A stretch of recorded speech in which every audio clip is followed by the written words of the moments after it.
अस्सलाम वालेकुम स्टूडेंट्स। आज की वीडियो में हम एक्सरसाइज 1.2 का पार्ट 2 करने जा रहे हैं। इससे प्रीवियस वीडियो में हमने 1.2 का पार्ट 1 किया था, जिसमें हमने रियल नंबर्स की सारी प्रॉपर्टीज को डिस्कस किया था। हमने जो जो रियल नंबर की प्रॉपर्टीज थी with respect to addition, with respect to multiplication, दोनों में बात की थी, दोनों को डिटेल से समझा था। और क्वेश्चन नंबर 1 भी हमने इसको सॉल्व किया था। क्वेश्चन नंबर 1 में हमने रिकॉग्नाइज करना था कि कौन सी प्रॉपर्टी इसमें अप्लाई हो रही है। तो वो हमने प्रॉपर्टी को रिकॉग्नाइज भी किया था हर पार्ट के लिए, 12 पार्ट से उसके। तो आज की वीडियो में हम क्वेश्चन नंबर 2 से अपना काम शुरू करने जाएंगे। और क्वेश्चन नंबर 2 में हमारे पास है, ये हमारे पास क्वेश्चन नंबर 1 तो हमने कर लिया था। ये वाला क्वेश्चन हमने कर लिया था प्रीवियस वीडियो में। हमने डिटेल से सारी प्रॉपर्टीज भी समझ ली थी। अगर आपको वो वीडियो देखनी है तो मेरी प्रीवियस वीडियो जरूर देखिएगा प्लेलिस्ट में जाके।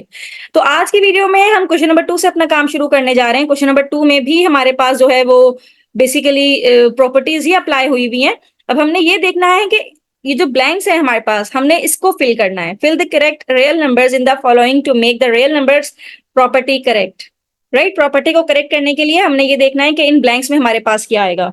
तो स्टूडेंट, ये जो फर्स्ट प्रॉपर्टी आपको नजर आ रही है, बेसिकली अगर ये ए है, ए प्लस बी, तो हमें ये पता है कि ए प्लस बी अगर कोई प्रॉपर्टी में है तो ये इक्वल होता है बी प्लस ए। तो अगर आपको याद हो, प्रीवियस वीडियो में मैंने इस प्रॉपर्टी के बारे में आपको एक्सप्लेन भी किया था। तो ये हमारे पास कौन सी प्रॉपर्टी है जिसमें ए प्लस बी इक्वल होता है बी प्लस ए में? Commutative property with respect to addition. तो अगर यहाँ पे जो बी है वो सेम भी यहाँ पे भी होना चाहिए। अगर यहाँ पे 3/√6 है ए बी की वैल्यू, तो यहाँ पे भी 3/√6 ही होनी चाहिए बी की value. B plus A is equals sorry A plus B is equals to B plus A. तो बी की वैल्यू दोनों जगह सेम होनी चाहिए। तो अगर यहाँ पे 3 है तो यहाँ पे भी बी की वैल्यू 3 ही होनी चाहिए। It's mean the right answer is 3। Right, फिर अगली प्रॉपर्टी देखते हैं हम, ये प्रॉपर्टी नंबर 2। अब ये हमारे पास हमने एक प्रॉपर्टी पढ़ी थी कि A plus B plus C is equals to a plus b plus c। अब यहाँ पे देखिए स्टूडेंट्स, या फिर ये c पहले लिखा हुआ है तो हम यहाँ से इस c को मिटा के c को पहले भी लिख सकते हैं। यहाँ से इस c को हटा देते हैं और c को पहले लिखते हैं और a प्लस बी को बाद में लिख लेते हैं। इससे कोई फर्क नहीं पड़ता, क्योंकि जिस हिसाब से हमारे पास प्रॉपर्टी सेट है उसी हिसाब से हमने इसको लिखना है। राइट, अब b प्लस सी पहले है यहाँ पे, तो यहाँ पे a की वैल्यू है 7/10। राइट, यहाँ पे a कहाँ पे यूज हो रहा है? ये यूज हो रहा है, तो यहाँ पे भी 7/10 ये वैल्यू होनी चाहिए। तो ये तो हमने देख लिया। अब b की वैल्यू यहाँ पे 70 ये मिसिंग है, और यहाँ पे b की वैल्यू है 16 यहाँ पे भी मिसिंग है हमारे पास।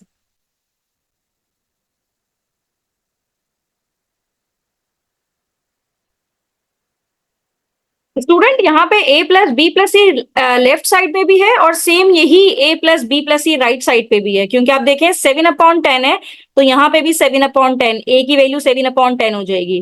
राइट, अब b की वैल्यू है 70/what, तो यहाँ पे है 70/10, तो यहाँ पे भी हो जाएगी 70/10। राइट, 16/33, तो 16/33। तो same a plus B plus C is equals to a plus B plus C, तो सेम प्रॉपर्टी ही यूज हो रही है। राइट, तो अब यहाँ पे हम नंबर 3 की तरफ चलते हैं। 99/50 इंटू 50/90, तो 50 से 50 कैंसिल होगा, 99 से 99 कैंसिल होगा, तो ये इक्वल आ जाएगा 1 के। राइट, तो ये इस पे हमने मल्टीप्लीकेटिव आइडेंटिटी वाली प्रॉपर्टी लगाई है। अब इसी तरह से 59 से कैंसिल हुआ, 95 से कैंसिल हुआ, तो इसका रिजल्ट भी आ जाएगा 1। अब ये -21 है, तो क्या चीज ऐड की जाए कि हमारे पास एडिटिव आइडेंटिटी यानी कि 0 आ जाए? तो -21 है तो हमने +21 ऐड करना है, तो हमारे पास रिजल्ट आएगा 0। अब इसी तरह यहाँ पे डिस्ट्रीब्यूटिव प्रॉपर्टी लगी हुई है। अब 5/8 है मल्टीप्लाई 2/3, तो इसका मतलब ये है कि 5/8 2/3 से भी मल्टीप्लाई होगा और 5/8 5/7 से भी मल्टीप्लाई होगा। और ये डिस्ट्रीब्यूटिव प्रॉपर्टी के थ्रू ये हमने ब्लैंक्स इसके सॉल्व कर लिए। राइट, अब क्वेश्चन नंबर 3 की तरफ मूव करते हैं। क्वेश्चन नंबर 3 हमारे पास है कि if 5 is less than 8 and 8 is less than 10 then what? तो स्टूडेंट, यहाँ पे भी हमने प्रॉपर्टी की जो इनइक्वालिटी प्रॉपर्टी थी वो यहाँ पे वो ही अप्लाई करनी है कि अगर 5 8 से छोटा है और 8 10 से छोटा है, तो इन दी एंड 5 इज लेस देन 10, 5 10 से भी छोटा है। राइट, तो इस तरह से हम इसको फिल करेंगे। 10 इज ग्रेटर देन 8, 10 बड़ा है 8 से और 8 5 से बड़ा है, तो इसका मतलब है 10 इज ग्रेटर देन 5।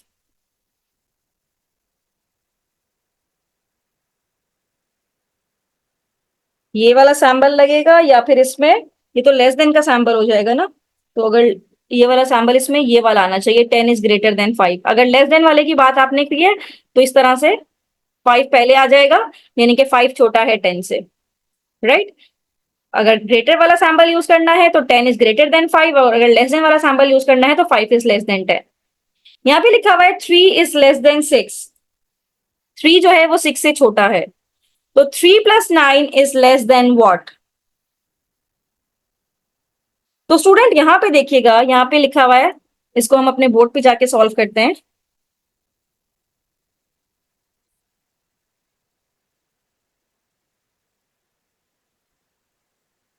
अब यहाँ पे देखिएगा स्टूडेंट, 3 इज लेस देन 6 है, तो यहाँ पे सेम 3 इज लेस देन 6 है, हम यही लिख रहे हैं 3 इज लेस देन 6। लेकिन अगर यहाँ पे आप +9 कर रहे हैं तो यहाँ पे भी आपको +9 करना पड़ेगा। सेम चीज जो आप यहाँ कर रहे हैं, राइट साइड में कर रहे हैं, वही आपको लेफ्ट साइड में भी करना पड़ेगा। तो 3 + 9 इज लेस देन 6 + 9, तो इसका मतलब है ब्लैंक में हमारे पास आएगा 6 + 9, ये हमारे पास ब्लैंक थी, राइट। इस तरह से हम इसको सॉल्व करेंगे। अब नेक्स्ट देखते हैं इसका पार्ट 4 क्या है। इसका पार्ट 4 ये है कि 4 इज लेस देन 6, राइट। अब 4 इज लेस देन 6 तो समझ में आ रहा है, लेकिन अगले स्टेप में जैसे ही 4 इज लेस देन 6 तो है, लेकिन अगले स्टेप में जब +8 कर रहे हैं, जब लेफ्ट साइड में +8 कर रहे हैं तो राइट साइड में भी तो +8 करेंगे, तो इसका मतलब है ब्लैंक में आएगा हमारे पास 6 + 8, क्योंकि ये हमारे पास ब्लैंक में था, तो ब्लैंक में आ जाएगा 6 + 8। अब नंबर 5 हम देख लेते हैं। नंबर 5 में क्या है हमारे पास, 8 इज ग्रेटर देन 6। अब स्टूडेंट 8 इज ग्रेटर देन 6 की अगर बात कर रहे हैं तो यहाँ पे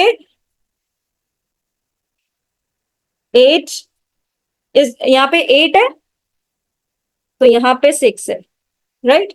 यहाँ पे अगर हम दोनों साइड पे +6 करवाएं, यहाँ पे +6 करवा रहे हैं तो आप यहाँ पे भी +6 करवाएंगे, राइट। यानी कि इस तरह क्वेश्चन लिखा हुआ था ना, 8 इज ग्रेटर देन 6, अगर आप यहाँ पे 6 प्लस करवाएंगे तो आपको यहाँ पे भी 6 प्लस करवाना पड़ेगा, तो इट्स मीन हमारे पास ब्लैंक में आएगा 6 + 6, और यही हमारे पास इसका रिजल्ट है ब्लैंक का।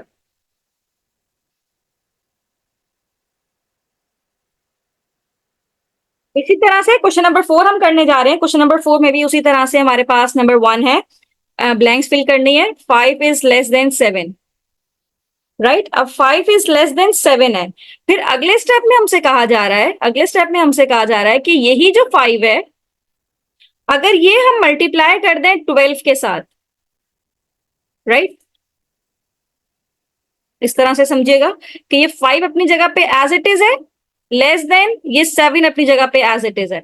अगर आप लेफ्ट साइड पे 5 को मल्टीप्लाई करवाएंगे 12 के साथ, तो राइट साइड में भी हम 7 को मल्टीप्लाई करवाएंगे 12 के साथ, राइट। इट्स मीन जो ब्लैंक्स हमारे पास है, एक ब्लैंक हमारे पास ये है 7 मल्टीप्लाई होगा 12 के साथ, तो यही हमारा फर्स्ट ब्लैंक का आंसर है कि 7 × 12।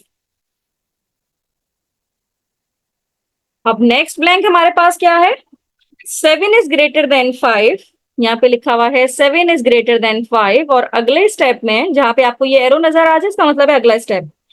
अब अगर इसी 7 को, मतलब इस तरह से लिखा हुआ है ना 7 इज ग्रेटर देन 5, अगर हम इस 7 को मल्टीप्लाई करवा रहे हैं 12 के साथ, तो इस साइड में भी हमें यही काम करवाना पड़ेगा। 5 को मल्टीप्लाई करवाना पड़ेगा 12 के साथ, राइट। तो इसका मतलब हुआ हमारे पास करेक्ट आंसर इसका क्या होगा, 5, एक ब्लैंक में आएगा 5 देन 12, 5 देन 12, इस तरह से। अब इसी के बाद नेक्स्ट ब्लैंक हम देख लेते हैं, नंबर 3, और नंबर 3 में हमारे पास है कि 6 इज ग्रेटर देन 4, राइट। फिर अगले स्टेप में ये 6 और यहां पे मेरे पास 4 लिखा हुआ है। अगर मैं 6 को मल्टीप्लाई करवाऊं -7 के साथ, और यहाँ पे 4 को मल्टीप्लाई करवाऊं -7 के साथ, तो स्टूडेंट एक इसकी जो प्रॉपर्टी थी, उसके अकॉर्डिंगली क्या हो जाएगा कि ये जो 6 को मल्टीप्लाई करवाए -7 के साथ, इसका जो रिजल्ट आएगा 4 को मल्टीप्लाई करवाएंगे -7 के साथ, तो जब माइनस के साथ कोई नंबर मल्टीप्लाई किया जाता है तो ये इनइक्वालिटी चेंज हो जाती है। यानी कि अगर मैं ऐसे लिखूं कि दोबारा से यहाँ पे हम देखते हैं प्रॉपर्टी क्या थी कि जब 6 को हम मल्टीप्लाई करवा रहे हैं -7 के साथ, कोई भी नेगेटिव नंबर के साथ अगर आप दोनों साइड पे मल्टीप्लाई करवाएंगे तो आपकी इनइक्वालिटी चेंज हो जाएगी। ये ग्रेटर देन था तो अब हमारे पास यहाँ पे आ जाएगा लेस देन, राइट? क्योंकि 6 7 जा हमारे पास यहाँ पे इसको मल्टीप्लाई करेंगे तो 6 7 हमारे पास 42 हो जाएगा, माइनस का 42 और 7 4 माइनस का 28, राइट? तो 42 नेगेटिव में छोटा नंबर है और -28 -42 से बड़ा नंबर है, तो इसका मतलब है यहाँ पे जो हमारे पास ब्लैंक में आएगा ये आएगा लेस देन, राइट? फिर इसके बाद नेक्स्ट देखते हैं हम नंबर 4, और नंबर 4 में हमारे पास है 2 इज लेस देन 8। फिर अगले स्टेप में क्या हुआ कि 2 और इस साइड पे है 8, 2 को मल्टीप्लाई करवाया -4 के साथ नेगेटिव नंबर के साथ, और 8 को भी जब नेगेटिव नंबर के साथ मल्टीप्लाई करवाएंगे तो उसी तरह से यहाँ पे भी इनइक्वालिटी चेंज हो जाएगी।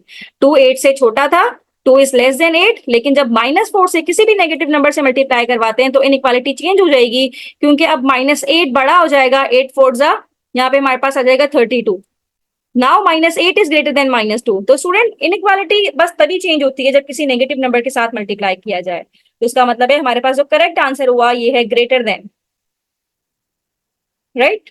तो इस तरह से हमने क्वेश्चन नंबर 4 के सारे ही क्वेश्चंस कर लिए हैं, सारे पार्ट्स हमने यहाँ पे सॉल्व कर लिए।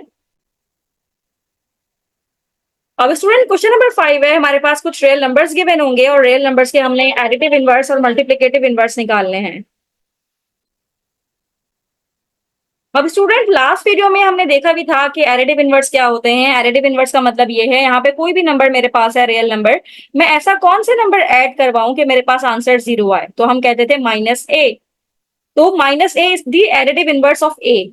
अब मल्टीप्लिकेटिव इनवर्स की बात करें तो a के साथ ऐसा कौन सा नंबर हम मल्टीप्लाई करवाएं कि आंसर आए 1, तो मल्टीप्लिकेटिव इनवर्स होता है 1/a, यानी कि जो भी यहाँ पे रियल नंबर होगा इसका रेसिप्रोकल इसका मल्टीप्लिकेटिव इनवर्स होगा।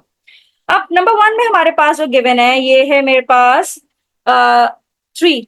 अब 3 का मुझे एडिटिव इनवर्स भी बताना है और मल्टीप्लिकेटिव इनवर्स भी बताना है। एडिटिव इनवर्स का मतलब ये कि ऐसा कौन सा नंबर मैं 3 के साथ ऐड करवाऊं कि आंसर आए 0, तो 3 के साथ ऐसा कौन सा नंबर हम ऐड करवाएं जिससे आंसर आए 0, इसका मतलब है हमें 3 + -3 करवाना पड़ेगा, यानी कि जब मैं -3 को इसमें ऐड करवाऊंगी तो आंसर आएगा 0। और मल्टीप्लिकेटिव इनवर्स निकालने के लिए हमें इसका रेसिप्रोकल लेना पड़ेगा, क्योंकि 3 के साथ ऐसा कौन से नंबर हम मल्टीप्लाई करवाएं जिससे आंसर हमारे पास 1 आए, तो 1/3, 3 से 3 कैंसिल हुआ, तो रेसिप्रोकल का मतलब ये है कि जो भी नंबर है इसको आप डिनोमिनेटर में ले जाइए 1/3। अब इसी तरह से नेक्स्ट है मेरे पास -7। अब -7 ये ऑलरेडी माइनस में है, तो ऐसा कौन सा नंबर हम ऐड करवाएंगे कि जिससे आंसर 0 आए प्लस करने से, तो +7, और मल्टीप्लिकेटिव इनवर्स होगा -1/7, राइट? माइनस माइनस प्लस हो जाएगा, 7 से 7 कैंसिल, यानी कि ये -7 है, ये -1/7 है, तो माइनस से माइनस कैंसिल, 7 1 7 7 1 7, तो आंसर आ जाएगा 1। तो -1/7 is the multiplicative inverse of -7। Now moving towards the next, और ये है 0.3। अब 0.3 में ऐसा कौन सा नंबर ऐड करवाएं जिससे आंसर आए 0, तो ऑब्वियसली -0.3 हमें ऐड करवाना पड़ेगा। और मल्टीप्लिकेटिव इनवर्स की बात करें तो 1/0.3। अब नेक्स्ट हमारे पास है -√5/5। एडिटिव इनवर्स अगर हमने निकालना है तो ऑब्वियसली सिर्फ इसका साइन चेंज करना है, माइनस है तो ये प्लस हो जाएगा √5/5। और अगर मल्टीप्लिकेटिव इनवर्स निकालना है तो इसका रेसिप्रोकल ले लीजिए। रेसिप्रोकल का मतलब है जो डिनोमिनेटर में लिखा है वो न्यूमरेटर में लिख दें, जो न्यूमरेटर में लिखा है वो डिनोमिनेटर में रख दें, और साइन यही रहेगा। इससे ये होगा कि -√5/5 था, ऐसा कौन सा नंबर मल्टीप्लाई करवाएं, तो 5 अब ऊपर चला जाएगा, √5 नीचे आ जाएगा, और माइनस साथ में रहेगा क्योंकि माइनस माइनस प्लस हो जाएगा, 5 से 5 कैंसिल, √5 से √5 कैंसिल, तो आंसर आ जाएगा 1, राइट? तो इसके बाद नेक्स्ट है हमारे पास 9/√12। एडिटिव इनवर्स के लिए सिर्फ इसका साइन चेंज करना है, माइनस में हो जाएगा -9/√12। लेकिन जब हम इसका निकालेंगे मल्टीप्लिकेटिव इनवर्स तो ऑब्वियसली इसे रेसिप्रोकल लेना पड़ेगा। रेसिप्रोकल का मतलब है जो डिनोमिनेटर में है वो आप न्यूमिनेटर में लिखेंगे और जो न्यूमिनेटर में है वो डिनोमिनेटर में लिखेंगे। नेक्स्ट है मेरे पास लास्ट जीरो। जीरो का एडिटिव इनवर्स क्या होगा, हम कौन सा नंबर जीरो के साथ ऐड करवाएं तो उसका मतलब है जीरो ही होगा। जीरो ही वो नंबर है जो हम जीरो के साथ ऐड करवाएं तो आंसर जीरो आएगा। और इसका मल्टीप्लिकेटिव इनवर्स क्या होगा, ऑब्वियसली 1/0 तो हो नहीं सकता क्योंकि 1/0 एग्जिस्ट ही नहीं करता। 1/0 रिप्रेजेंट करता है कि वो अनडिफाइंड नंबर है, तो जीरो का जो मल्टीप्लिकेटिव इनवर्स है वो एग्जिस्ट ही नहीं करता, तो हम यहाँ पे लिखेंगे डज नॉट एग्जिस्ट। इस तरह से हमने सारे जो नंबर्स हमें गिवन थे, रियल नंबर हमें गिवन थे, हमने उसके एडिटिव इनवर्स भी निकाल लिए। एडिटिव इनवर्स में सिर्फ साइन चेंज करना है, प्लस है तो माइनस कर दें, माइनस है तो प्लस कर दें। और मल्टीप्लिकेटिव इनवर्स में हमने उसको रेसिप्रोकल करना है। रेसिप्रोकल का मतलब ये है कि जो न्यूमिनेटर में लिखा है आप उसे डिनोमिनेटर में लिख दीजिए। तो स्टूडेंट यहाँ पे हमारी 1.2 कंप्लीट हो गई। किसी भी क्वेश्चन में कोई प्रॉब्लम हो तो मुझे कमेंट बॉक्स में जरूर बताइए। नेक्स्ट वीडियो में हम 1.3 शुरू करेंगे। थैंक यू सो मच कि आपने मेरी वीडियो एंड तक देखी।